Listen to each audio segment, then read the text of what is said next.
Hello, I'm Ceri Griffiths and I'm here in association with Katy Designs, and love is certainly in the air. Well, it is in the design room anyway. I've designed a brand new mould to come out with a creative cake system, and we're calling it Love Letters. I thought it'd be great to have the word love for cookies, bar cakes, wedding cakes as individual pieces. So we came up with this cute font. And I'm going to show you a couple of uses for it, how to use it, and I'm just waiting then to see what people do with it. It's an exciting time when you produce a new mould, because what's in my mind is sometimes not what is in yours. And then you do something that completely surprises me, that takes it to a great new level. So looking forward to see what you're going to do with this one. So first of all, as anything, I'm using paste in here, but I'm using adjusted paste, or what I call adjusted paste. It's not your regular sugar paste or fondant, it's sugar paste or fondant with a bit of Tylo into it. So if you watch to the end of the video, we'll give you more details and everything you need to know about that paste. It's very similar to a modelling paste. So with any mould, especially with a mould with a lot of detail in, you need to put something in to help the paste not stick. Normally people reach for sugar, icing sugar. Don't use icing sugar, use cornstarch or corn flour. Icing sugar, if there's any moisture in the mould, will make it sticky. Cornstarch or corn flour will actually take the moisture away. So the best way we do it is, I'm just going to do one of these letters, is go in and use a soft brush and work the cornstarch or corn flour down into the mould and then tap out the excess. Then take any colour paste you're using, I'm just using some green here. And I found that if I roll a little bit of a sausage of the paste, it's just easier to put in, starting with a sausage shape. Now, I tend to use a modelling tool because I have very hot hands. So if I'm pushing this in with my finger, I tend to pull it back out because of the quality of the mould. They want to be able to release paste, and they do release very, very easily. So I'm just using a modelling tool just to push the paste down into this mould. Make sure it's all going in. You want to capture all of the detail in there. When you get to the top, use your thumb just to swipe off the excess. Then take a little bit of cornstarch on your fingers and just tidy it up to make sure that it's nice and even and clean at the edges. Now, I don't normally use a rolling pin, but there's no reason why you couldn't just roll the rolling pin over the back just to make it flush. So if you look at this here, when I open the mould out, I want to be able to see nice clean edges. If there's any sort of fringing on this, at this point I would use my finger or my thumb to rub it back in before I demould it. Now when I'm demoulding a piece this small, let the mould do the work for you. These moulds are food safe, highly detailed and ultra flexible. So this means I can bend the mould as much as I want to help it release. I find if I push it from the back, it releases from the front, and then let gravity help you, and out will pop your piece. Now, as soon as a piece is taken out, always check that it's actually the right shape, because it could be that things get squished, and that's just nature. You're working with a soft medium here. So before you move on to your next point, just make sure that you've got it out of there and it is the same shape. And then I usually sit them to one side for 5 or 10 minutes just so that they take up some firmness, and the Tylo powder that we've added to the paste will actually help them be firm enough for me to handle. So if I was to do the whole alphabet, let's just lift this one up here. This is what the whole alphabet looks, the whole word should I say, looks like, and the heart on the end. Now when it comes to the heart, I do want to show you a couple of things with the heart. Because it's got such a large island in the middle, I want to make sure that we're fully aware of how to demould it. And when I say island, I actually mean this bit here. If you have an enclosed area of a mould, I call it an island. That's the bit that's going to resist you releasing the paste from the mould. So I'm going to take a little bit of our corn flour, work it into the mould, tap it out of the mould. Then again, I'm going to use a sausage of paste. Actually, I might need a little bit more paste than that. It's always really difficult to judge how much paste unless you do the same mould several times. If you've got a favourite mould you use a lot, I would recommend mould a piece and then weigh it, and then that gives you an idea of how much you need each time. Also, if you're doing costings for cakes, it's a good idea because then you know exactly how much paste is going to be used. So here we go with the heart area. Again, I'm using a modelling tool to push it in. Now, because I'm working my way around, there's going to be a point at which the paste needs to join. Now, that join is going to be visible unless you're very clever and you've worked it out. So put the join in the rope area or at the front. Don't put it into the plain areas.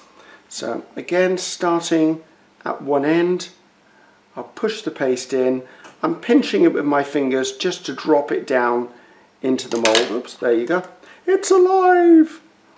So, pushing it down into the mould. We'll be doing a little bit of a clean up of the excess paste when I've been all the way around. Once I've got it in, I use my thumb to swipe off the extra. If that happens and you've taken a bit away, just go and pop it back in again. The fact that you're moving the paste around in the mould should cover up any joins you've got. Now it's in the mould, work your way along and tidy up any areas. I'm using the edge of my thumb. If I did want to use a knife or a modelling tool at all, make sure you use a plastic one. A plastic one is not going to damage your mould, and you do not want to use a blade that's going to cut into your mould. So spend a few seconds just getting this all nicely pushed into the mould. Again, if you're someone who uses a rolling pin, you can just roll over to give it a flat surface. Now this is the place it's likely to stick, so just make sure that it is releasing. Then when you've done that, again I tend to push from the back, use the flexibility of the mould and just pop it out.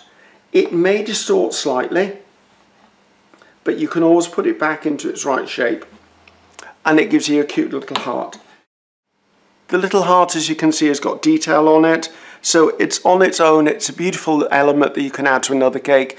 We put it onto the love lettuce mould purely because it's in theme with the rest of the cake, and you can do some really clever borders with this piece as well. So what can I do with this that's clever? Let's put the paste to one side. Now, when you first moulded a piece, you will find it may look a little flat. And by flat, I mean the detail doesn't exactly pop out at you. However, if I take a little bit of dusting colour, so I'm taking a Lustre dust colour here, and I take the Lustre dust colour and I actually work that onto the moulded piece. Get a bit of a burnish or a polish up. Let's put that to one side.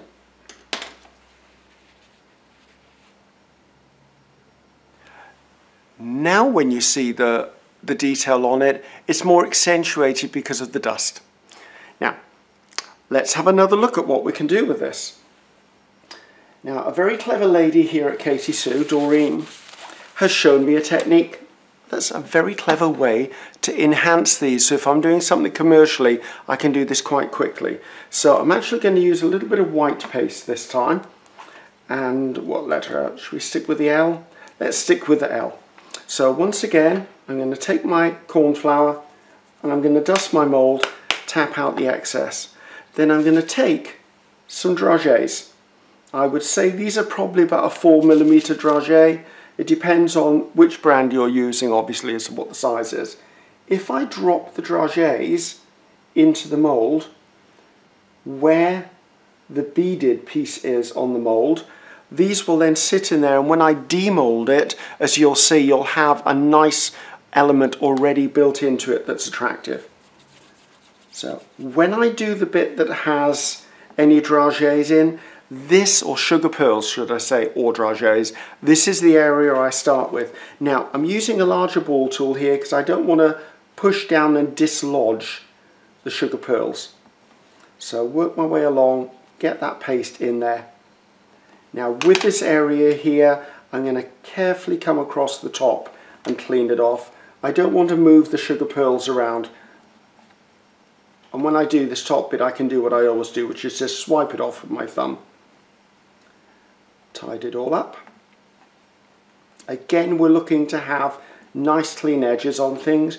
You can roll over with a rolling pin, as we said. Just don't push down too hard, because by pushing down, you'll end up popping the dragees or the sugar pearls out the other side. Once I've done that, make sure it's all nice released. Pop pop it out as we did before, and as you can see, ta-da! We have sugar pearls already embedded into our letters. So let's have a look at a set that have been completely done. So there you go, that's love letters, and as you can see, we've really got those dragees embedded. There's some really dramatic effects you could have, say with black dragees or sugar pearls with white. You could do red and black. Really use that as an element to make it pop. So, I hope you like the new mould. I hope you find lots of uses for it. We're having great fun here using it in several different ways. And don't forget, if you're someone who does crafting and you work with air drying clay, all of the moulds work equally as well with air drying clay and chocolate and isomold and sugar. Just remember, if you're using them for craft, you need a separate set to the ones you're using for cake, because you don't want to cause any problem with toxicity in any of the products you're using. So have fun with the mould, and I'd love to see what you're doing. Bye bye now.